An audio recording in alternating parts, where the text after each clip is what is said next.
예, 이번에는 교양의 세계사 13번째 시간으로 고대 4대 문명의 하나인 중국의 문명에 대해서 한번 살펴보기로 하겠습니다.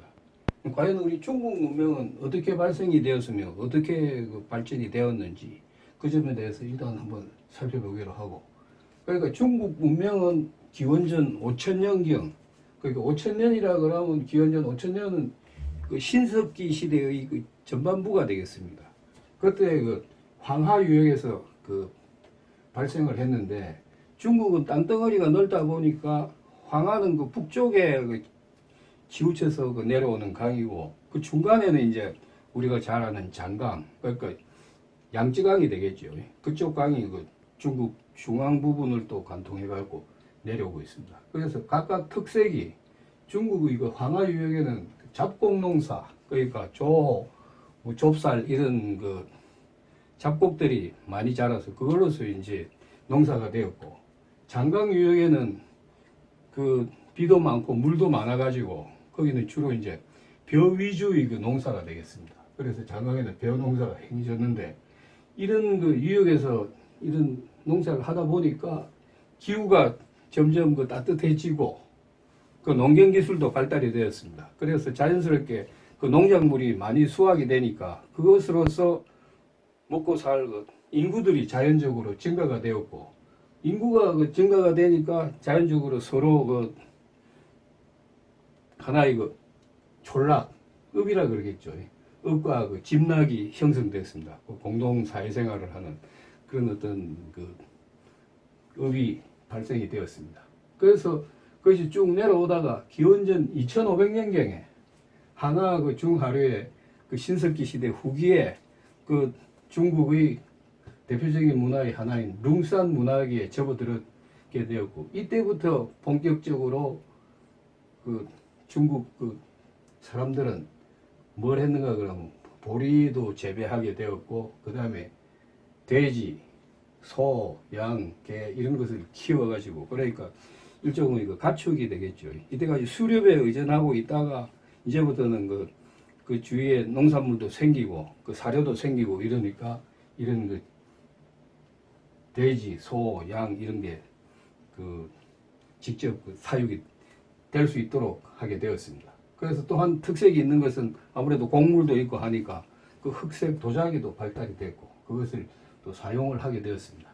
그래서 이때부터 농경작물이 생김으로 인해 갖고 땅이 많은 사람들, 이런 사람들은 시족사회를 형성을 하면서 그때 자연스럽게 빈부의 격차가 생겼다고 그럽니다. 빈부 격차가 생기니까 지배계급이 있었고, 그 밑에 이제 농사를 짓는 일반 농민들, 피지계급이 생기게 되었고, 그러므로 인해 가지고 이 당시에는 또 유행하는 것이, 어떤 일을 하거나 한 것은 점이라 그러죠. 점이 많이 행해지고, 그 다음에 사람이 많이 모임에 따라 가지고 정치 조직이 생겼다고 그럽니다. 그래서 초기 왕조가 이때 항하 중하류에 이 정치 조직이 생길 수 있을 원인을 제공할 수 있는 게, 항하 중하류에 자신들의 보호하는 영역이나 땅을 보호하기 위해 가지고 성벽 도시가 생기고, 그것을 통합해 가지고 우리가 같이 힘을 합쳐서 이 성벽을 지키고 우리가 외부의적으로부터 막아야 되겠다. 그래 가지고 생긴 것이 소위 말하는 광역의 왕조국가가 성립을 하게 되었습니다. 그래서 자기들의 이 공동체를 보호하기 위한 하나의 일종의 보호체로서 왕조국가가 성립이 되었다, 이렇게 이야기 되겠습니다. 그래서 제일 먼저 중국에 이런 왕조국가가 생긴 게 어떤 왕조인가 그러면 하왕조라 해가지고 BC 2070년에서 기록상으로 BC 한 1600경으로 추측을 하겠지만, 이거는 어디까지나 자세한 문헌이나 이런 게 남아있는 것이 없고, 그다음 하나의 전설상의 왕조다, 이렇게 초기에 발생한 왕조고, 이것이 이제 좀 내려와가지고 그 다음에 제일 실질적으로 생긴 왕조가 상나라, 은나라 왕조인데, 상은은이 같은 왕조입니다. 그래서 이것은 BC 1600년경부터 BC 1046년까지 그 존속이 되었습니다. 그러니까 약 한 550년간 되겠죠. 그래서 중간에 처음에는 상이라고 불렸는데 한자로 상업할 때 상이 되겠죠. 상나라인데 그때 중간에 은으로 자기 그 도읍을 옮겼습니다. 그 수도를 은으로 옮겼는데 그 이후를 은나라라고 한다.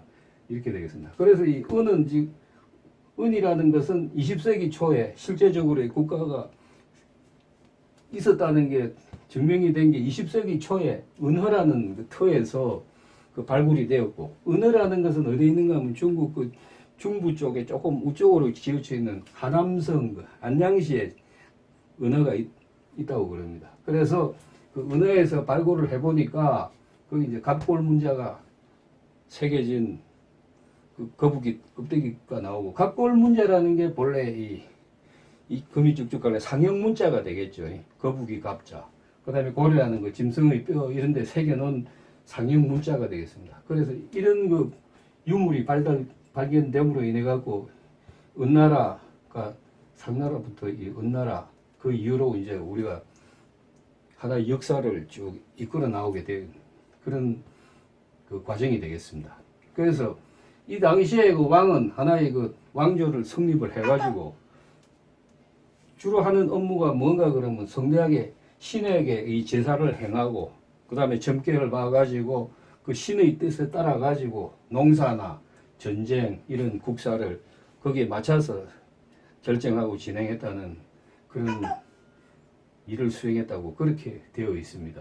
그래서 이 중국의 왕조는 쭉 계속 내려오면서 상당히 긴 세월 동안에, 그러니까 예를 들면 이 상나라가 처음에 발생한 게 BC 1600년이고 지금이 한 2000년, 거의 그 공식적으로 그 왕조가 쭉 그 기록이나 이렇게 나타난 게 그건 한 3000년, 3000 몇백 년 되는 거 아주 장구한 세월이겠죠.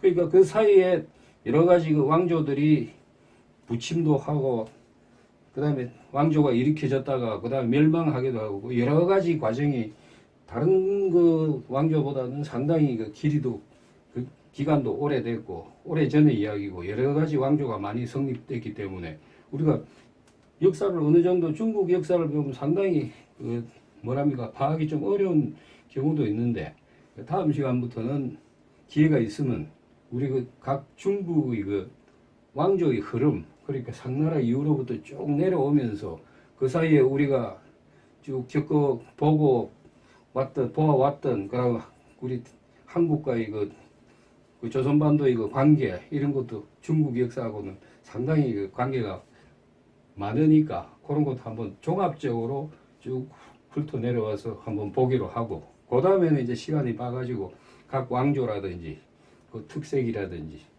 그런 것에 대해서 좀 더 세부적으로 살펴보는 시간을 갖기로 하겠습니다. 예, 감사합니다.